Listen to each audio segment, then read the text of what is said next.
Salut tout le monde, je suis le professeur Khalef.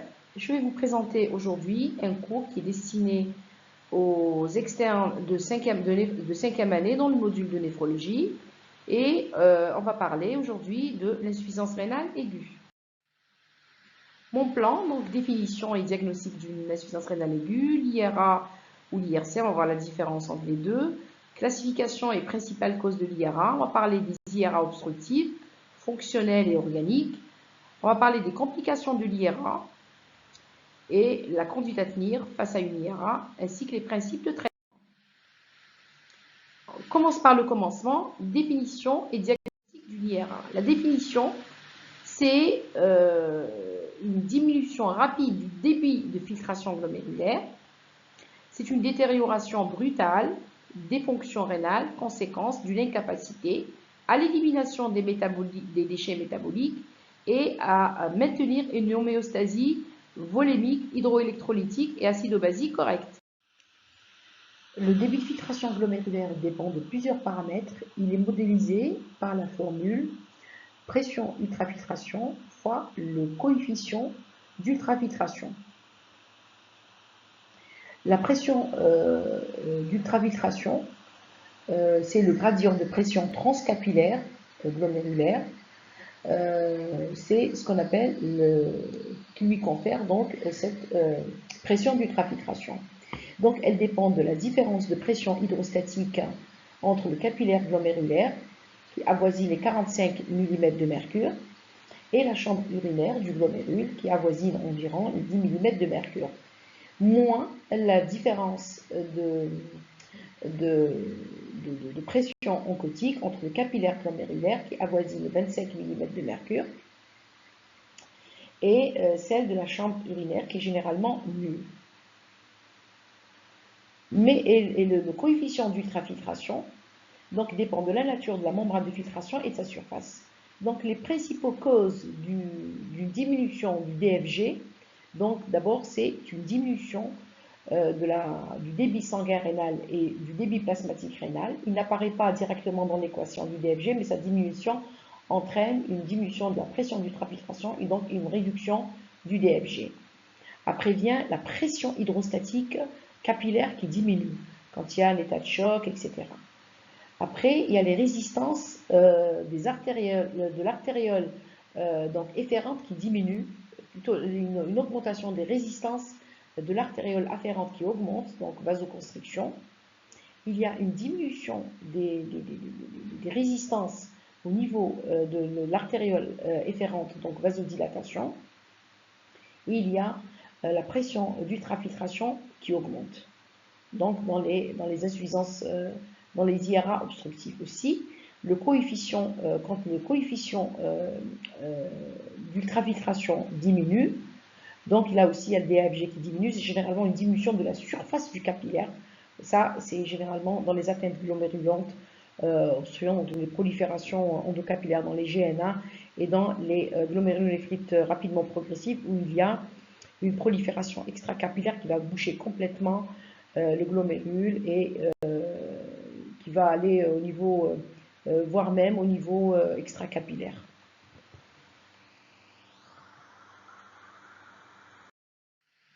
Les caractéristiques donc de cette IRA, donc c'est une élévation rapide de la créatinine plasmatique survenant sur une période de quelques heures ou quelques jours. Les valeurs de la créatine émises, chez la femme c'est entre 6 et 10 mg/litre et chez l'homme c'est entre 9 et 13 mg/litre. On aime bien la créatinine parce que c'est un outil c'est-à-dire la créatinine est une toxine que quand elle est estimée au niveau sanguin, elle n'est pas réabsorbée au niveau tubulaire par rapport à l'urée. D'accord? C'est pas le meilleur, mais c'est ce qu'on utilise constamment ou de tous les jours dans notre pratique quotidienne. Comment on fait le diagnostic de l'IRA? Les caractéristiques de cette insuffisance rénale, c'est une élévation rapide de la créatinine plasmatique survenant sur une période de quelques heures ou quelques jours. D'abord, la fonction rénale antérieure, elle doit être stable, voire même normale. Si cette fonction rénale est anormale antérieurement, c'est une insuffisance rénale aiguë sur un fond chronique ou sur une insuffisance rénale chronique. Le caractère de cette IRA doit être, enfin, il est réversible rétrospectif. Comment on va classer cette insuffisance rénale aiguë?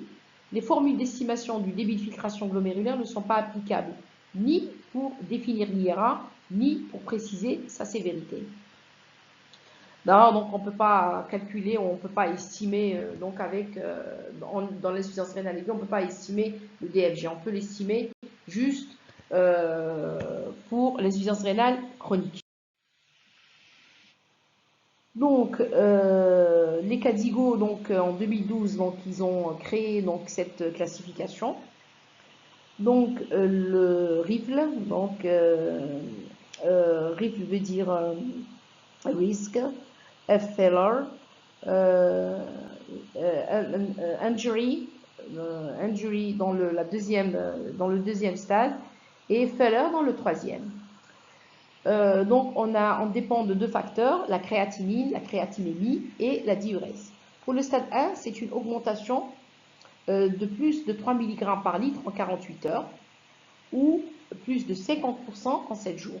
Et la diurèse, moins de 0,5 ml par kilo et par heure, entre 6 et 12 heures. Le stade 2, c'est une créatinémie qui double. Et c'est moins de 0,5 ml kilo/heure de diurèse de plus de 12 heures.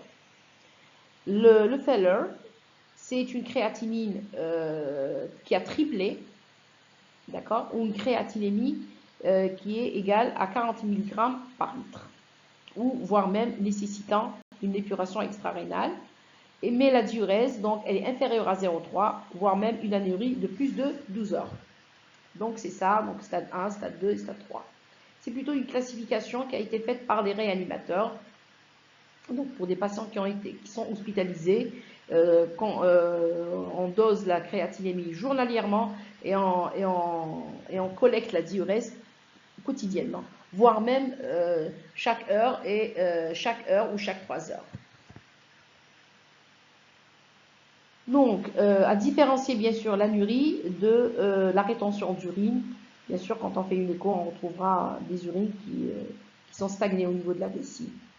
D'accord? L'anurie, il y a absence d'urine au niveau de la vessie. Quelle est la conduite à tenir face à une IRA? Donc, le médecin doit réfléchir que devant une IRA, il y a urgence. Donc, rechercher les signes de gravité. Et la première des choses, c'est rechercher les signes de gravité. D'abord, il faut faire un ECG pour rechercher une hypercalémie, examiner le patient, rechercher des crépitants et faire un téléthorax pour rechercher donc des signes d'OAP et faire des gaz du sang pour rechercher une acidose. Donc, devant une IRA, il ne faut pas penser d'abord à rechercher les causes, il faut d'abord rechercher quels sont les signes de gravité.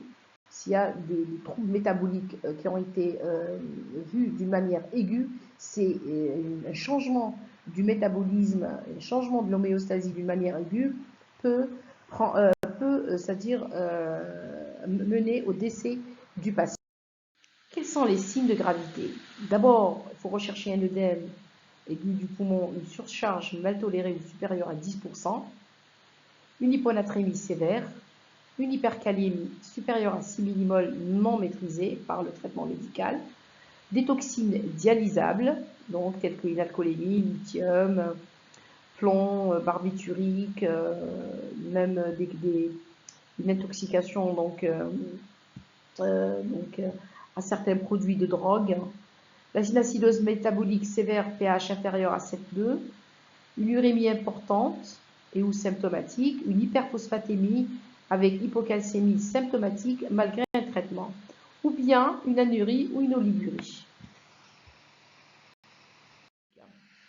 Et il faut penser à une méthode d'épuration extra-rénale. On pourra choisir l'hémodialyse conventionnelle en premier, au milieu l'hémodiafiltration, c'est des indications bien particulières, ou la dialyse péritonéale. Donc chaque service a le droit d'épurer ce patient, mais l'essentiel, il faut aller traiter ces signes de gravité avant de penser à l'étiologie. Après avoir levé l'urgence vitale, il faut penser à aller voir est-ce que c'est quelle est la différence, rechercher donc la différence entre l'IRA ou l'IRC, est-ce que c'est une IRA ou l'IRC, bien sûr, et les causes de l'insuffisance rénale aiguë. Donc, on continue. Donc, on va voir l'IRA ou l'IRC. Quelle est la différence entre ces deux-là? Donc, d'abord, elle est anamnestique. Donc, est-ce qu'il y a des antécédents d'insuffisance rénale? Est-ce qu'il y a des antécédents de dialyse dans la famille? Est-ce qu'il a fait déjà de l'IRA? Il faut rechercher une créatinémie antérieure. Quel est le dernier chiffre de créatinémie qu'il a eu? Et qu'il faut faire une échographie rénale. Autre indice. Donc, il existe beaucoup d'indices qui montrent qu'il y a une différence entre l'IRA et l'IRC. D'abord, l'anémie n'existe pas ou habituellement dans l'insuffisance rénale aiguë, mais à l'exception s'il y a une hémolyse ou un contexte hémorragique. L'hypocalcémie n'existe pas dans l'IRA, sauf exception dans la liste tumorale, rhabdomyolyse, dans la liste cellulaire, je veux dire rhabdomyolyse ou liste tumorale. Les reins sont de taille normale, d'accord, plus de 10 cm à l'échographie. Donc, ce qui va différencier l'IRA de l'IRC. Maintenant, on va classer les principales causes de l'insuffisance rénale aiguë. Donc, on va commencer par l'IRA obstructif.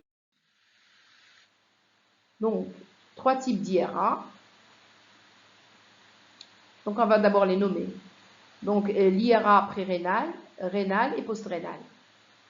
Voilà, donc l'IRA obstructif post-rénal. C'est une IRA qui n'apparaît que si l'obstacle est bilatéral ou sur un rein unique.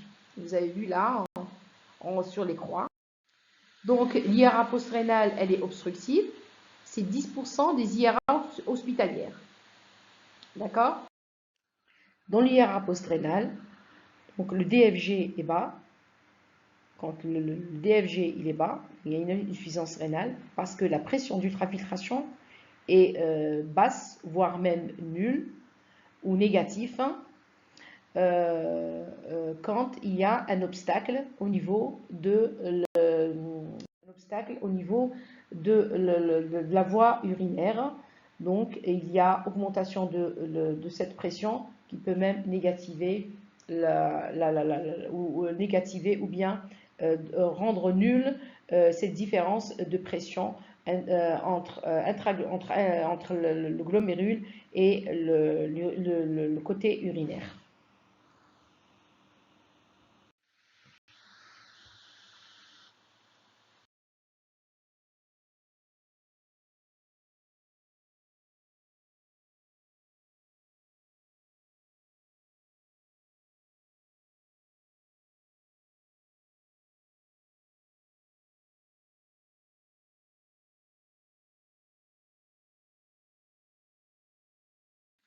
D'accord?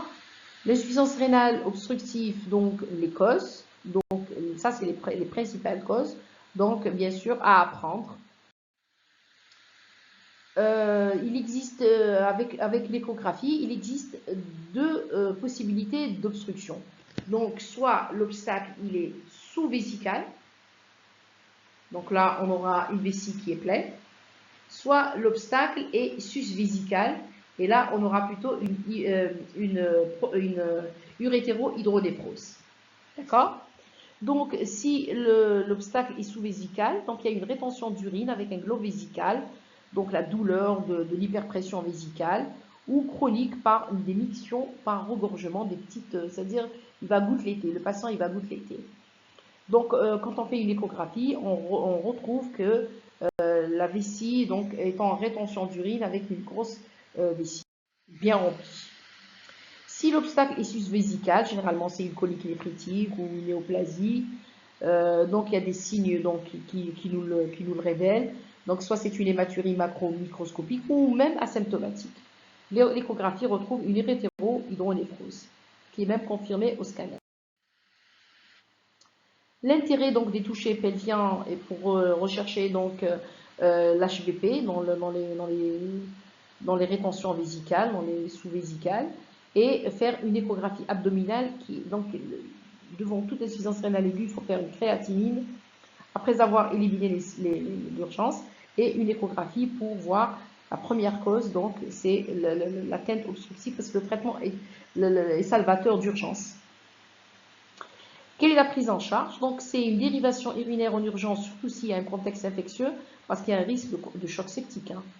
Si les urines sont là, stagnées à un niveau, donc ça va se surinfecter, il y aura un choc septique, donc il faut drainer les urines. Si l'obstacle est sous la vessie, il faudra soit mettre une sonde urinaire, et si on est incapable de faire pénétrer cette sonde, il faut mettre un cathétérisme suspubien. Donc, et bien sûr, réhydrater pour prise en charge de ce syndrome de levée d'obstacle. Donc, le traitement en cas d'obstacle susvésical, donc c'est des traitements qui sont en uro, hein. C'est instrumental et parfois même chirurgical. Nous, on épure seulement le patient pour que le patient soit pris en charge au niveau de l'uro. Donc, quand l'obstacle est situé, donc on peut aller par en pas et mettre une sonde en double J pour libérer un peu les uretères et laisser passer les urines ou dériver les urines. Ou si la sonde, on n'arrive pas à la faire progresser par voie endoscopique, donc on fait carrément une pyélostomie. Donc on y va en haut, en percutané, et on met une sonde avec extériorisation à l'extérieur. Maintenant, là, on va aller dans l'IRA fonctionnelle, qui est l'insuffisance rénale aiguë la plus fréquente en milieu hospitalier. Donc, c'est un problème donc, vasculaire, c'est un problème, c'est pré-rénal. Donc, c'est une diminution de la perfusion rénale, c'est 20 à 25% des IRA hospitalières. Le principe, c'est un défaut d'apport sanguin au niveau de l'aorte et au niveau de l'artère rénale, et une réduction de la pression du sang dans les capillaires glomérulaires, d'où une réduction. Dans l'insuffisance rénale fonctionnelle, il faut savoir que c'est une diminution de la pression artérielle moyenne, donc diminution du débit plasmatique rénal, donc une diminution du DFG. D'accord? Donc les pressions à l'intérieur du capillaire glomérulaire baissent et donc il y a une diminution du DFG. En cas donc d'hypovolémie, qu'elle soit vraie ou efficace, c'est la même chose. Donc diminution de la pression artérielle moyenne, diminution du débit plasmatique rénal, diminution de la pression hydrostatique intraglomérulaire et diminution du DFG. Dans les glomérules, la vasoconstriction post-glomérulaire ainsi qu'au niveau de l'artériole efférente qui maintient un temps de pression de filtration malgré la chute du débit plasmatique rénal. Au-delà d'une certaine limite, l'adaptation n'est plus possible et la pression de filtration chute, c'est l'IRA fonctionnel.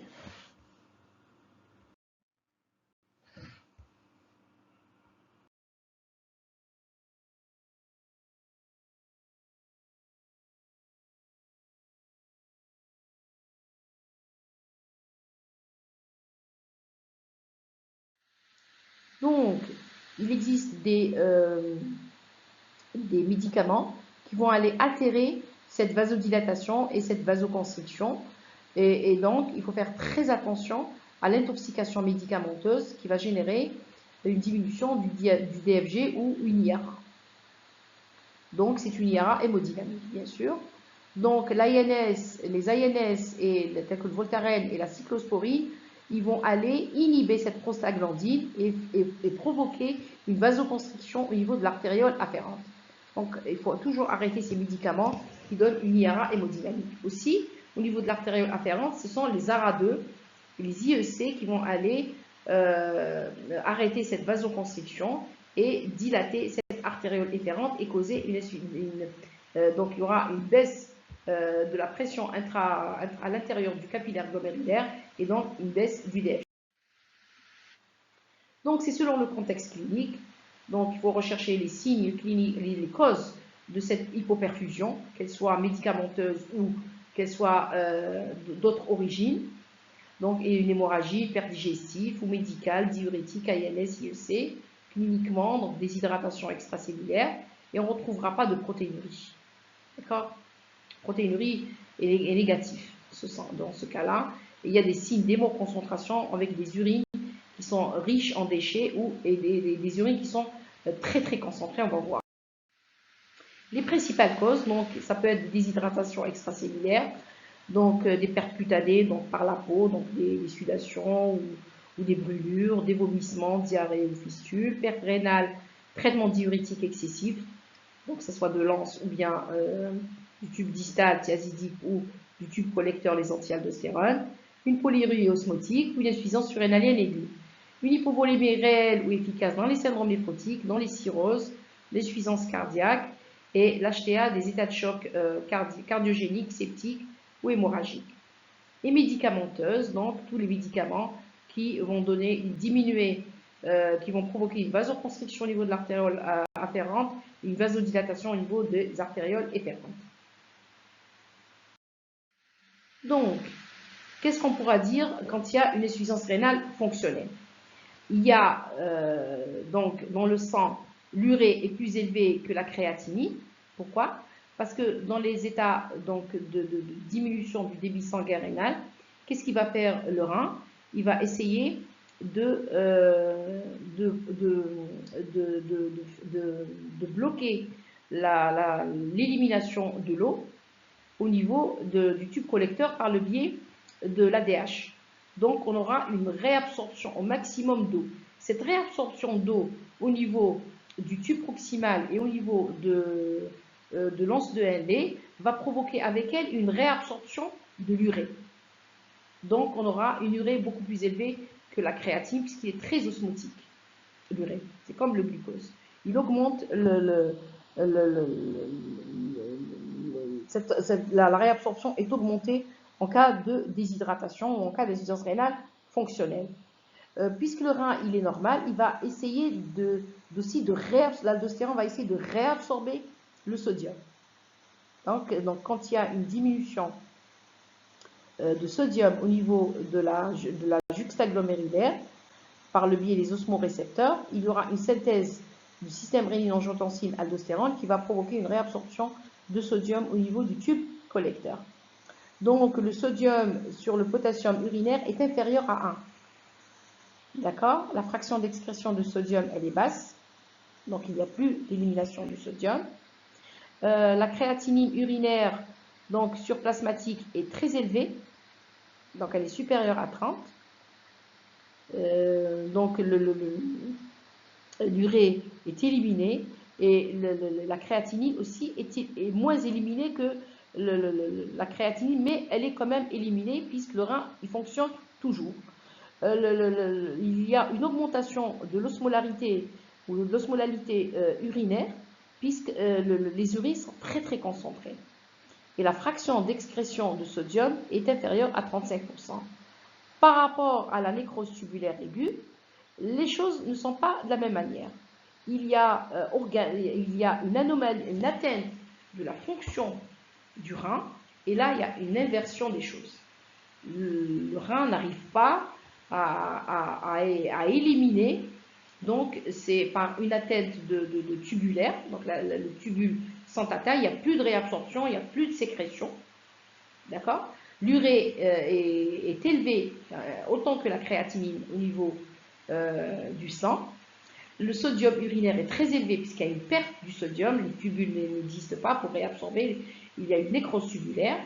Le sodium est supérieur urinaire est éliminé, d'accord? La fraction d'excrétion est aussi élevée.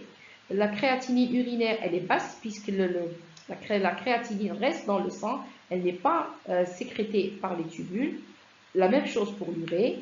Et l'eau et les urines ne sont pas concentrées puisque l'eau, le rein n'arrive plus à réabsorber l'eau. Donc on pourra avoir même des œdèmes, voire même une inflation hydrosodée et un OAP. Donc la créatine, donc ce que j'ai dit, donc l'aldostéronisme secondaire, qui va essayer de réabsorber donc le sodium urinaire et éliminer le potassium. Voilà, la sécrétion adaptée d'ADH va donner une réabsorption d'eau avec l'urée qui sera élevée beaucoup plus que la créatinine et aussi on a une fraction d'excrétion urinaire qui est basse. Voilà, ce sont des urines très très concentrées et qui sont pauvres donc en sodium, mais l'urée et la créatinine sont élevées au niveau euh, urinaire par rapport à plasmatique. Les principes de prise en charge de l'insuffisance rénale fonctionnelle, c'est la restauration d'une volémie efficace et d'arrêter les médicaments néphrotoxiques. J'ai généralement une IRA qui est réversible si le traitement est rapide. On va voir maintenant les IRA organiques après avoir vu les IRA fonctionnels. Donc, on va commencer, donc, c'est l'atteinte rénale. Donc, mais le rein, il est formé donc de glomérules, d'interstitium et de vaisseaux. Donc, les deux tubes aussi. Donc, dans l'IRA, on retrouve la nécrose tubulaire aiguë. On va parler des néphrites tubulo-interstitielles aiguës dans l'atteinte interstitielle. On ne parlera pas de glomérules, on laissera ça dans un autre cours qui va parler des glomérulos, des atteintes glomérulaires. Donc, on va parler des atteintes glomérulaires aiguës et chroniques. Et on va parler aussi de l'atteinte vasculaire, que ce soit des micro-vaisseaux ou des macro-vaisseaux.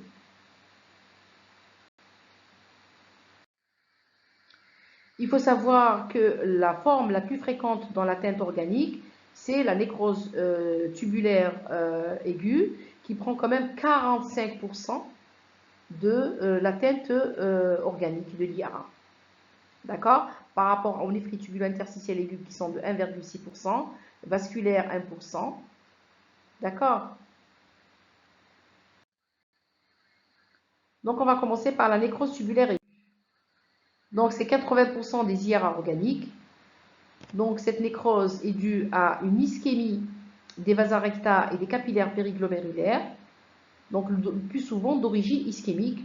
Donc les cellules tubulaires sont très sensibles à l'hypoxie, donc c'est une IRA fonctionnelle et la nécrose tubulaire, elle est ischémique, représente un continuum. Par toxicité tubulaire directe aussi, le plus fréquent c'est les produits de contraste iodés, les aminosides et les ALS directement, ou par obstruction tubulaire, précipitation intratubulaire. Il peut s'agir d'une tubulopathie myélomateuse ou bien de myoglobine en ce qui concerne la rhabdomyolyse ou par le biais de certains médicaments. Le diagnostic, il est clinique.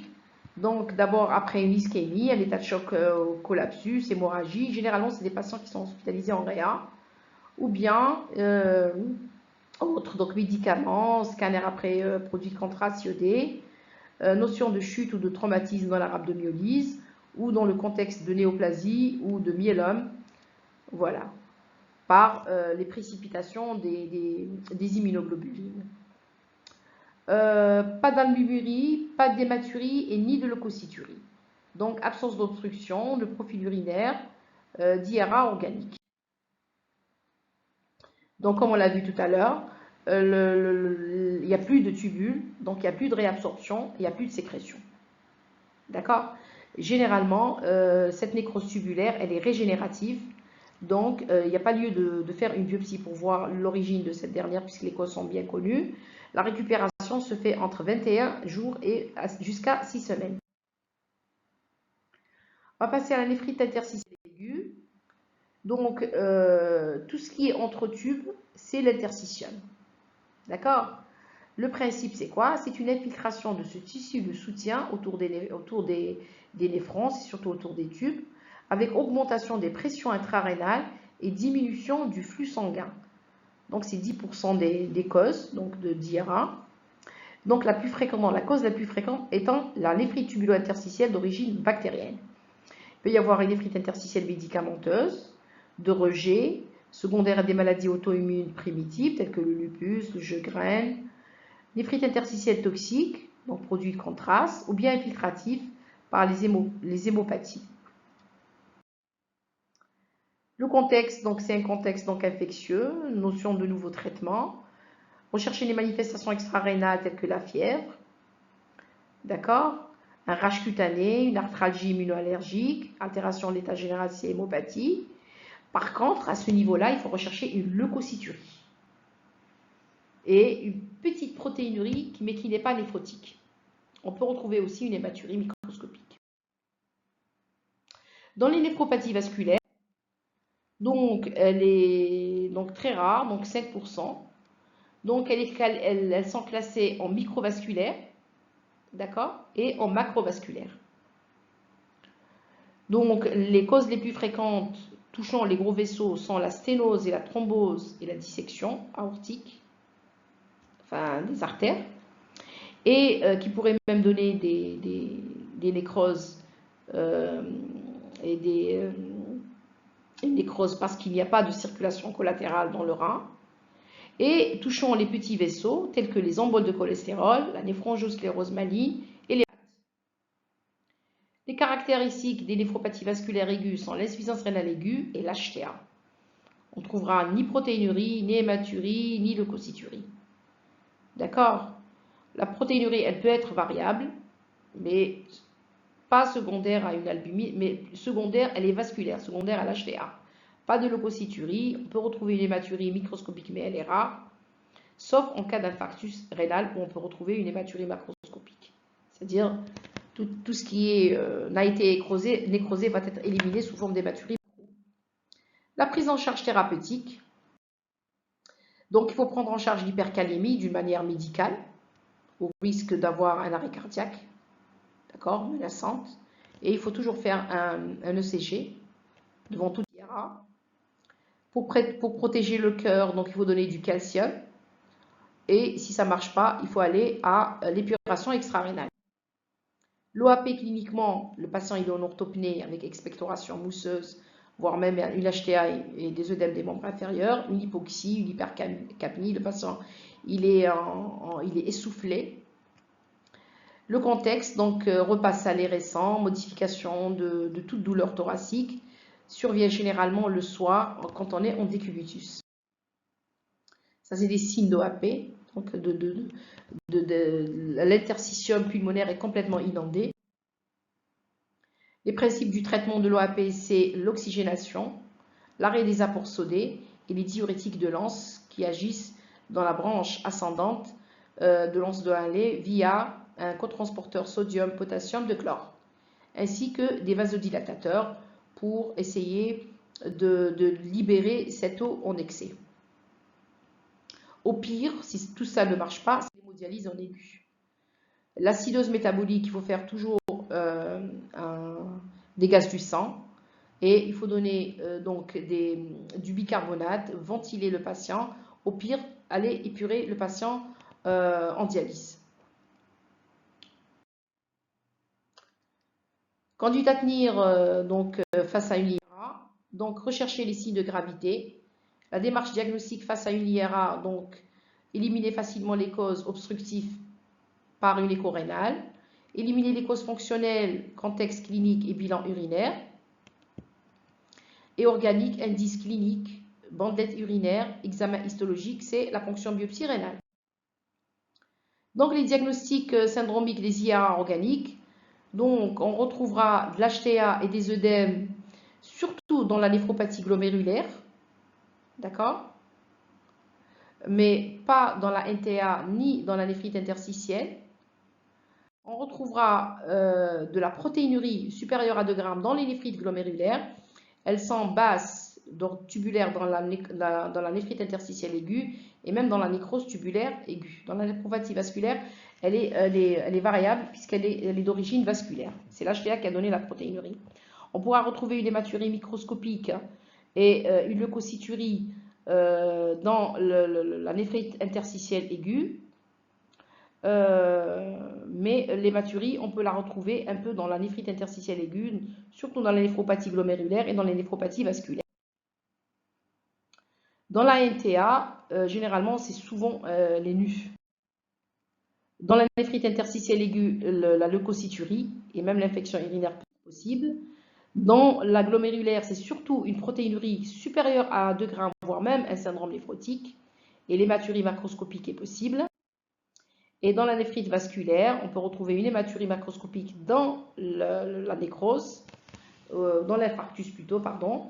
Et surtout, le prime abord, c'est l'hypertension artérielle qui est au premier plan. La ponction biopsie rénale percutanée est indiquée, est plutôt contre-indiquée quand il y a des troubles de elle est indiquée dans les néphropathies glomérulaires et interstitielles quand on n'a pas la cause. Dans la néphropathie, dans la nécrose tubulaire aiguë, c'est pas la peine, puisque ça, on est sûr que ça va régénérer. Et dans la néphropathie vasculaire, bon, quand on n'est pas sûr du diagnostic, quand on équilibre la tension, on peut faire ça dans les maths ou dans même les HTA malines où on n'a pas de diagnostic précis. La PBR est contre-indiquée dans les troubles de l'hémostase, une thrombopénie, une HTA non contrôlée, un rein unique, donc c'est catégorique dans les reins uniques, et absence de coopération du patient. De toute façon, il doit signer un consentement. La ponction biopsie rénale, donc il faut faire 2 prélèvements chez nous en Algérie, mais à l'étranger il faut faire un autre prélèvement pour la microscopie électronique. Nous on prend 2 prélèvements, un pour l'optique et un autre pour l'immunofluorescence. Donc les principes du traitement de l'IRA, donc c'est plutôt le traitement étiologique. Si elle est obstructive, donc haute urologie, il faut l'adresser le patient en uro. Sinon, il faut faire une sonde urinaire. Si c'est une IRA fonctionnelle, il faut réhydrater le patient, arrêter les traitements néphrotoxiques. D'accord? Si IRA est organique, c'est un traitement spécifique.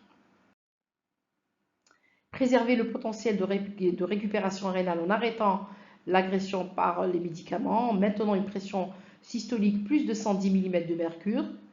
Traitement des complications métaboliques et de l'OAP, plus ou moins hémodialyse aiguë. D'accord, si on n'arrive pas à traiter ces pathologies médicalement, il faut passer directement en hémodialyse aiguë au risque de perdre les patients. La surveillance du patient en IRA en phase aiguë, c'est surtout le poids, la prise d'eau, la tension artérielle et la diurèse. Et paraclinique, c'est des bilans faits de créatinine et du reste, l'acide urique, le ionogramme sanguin, etc. À distance, il faut toujours surveiller l'insuffisance rénale aiguë au risque de développer une maladie rénale chronique par donc une présence d'une protéinurie, d'une hématurie, et toujours faire le diagnostic de l'atteinte organique, enfin de l'atteinte plutôt rénale. C'est plutôt ça. Pré-rénal et post-rénal, c'est plus facile que le rénal où il faut aller faire la biopsie rénale pour avoir un diagnostic parfois précis. Donc, je pense qu'on est arrivé au terme de cette présentation sur l'IRA. Je me répète, la connaissance, c'est avoir la bonne réponse. L'intelligence, c'est avoir la bonne question. À vos claviers pour d'autres questions. Merci.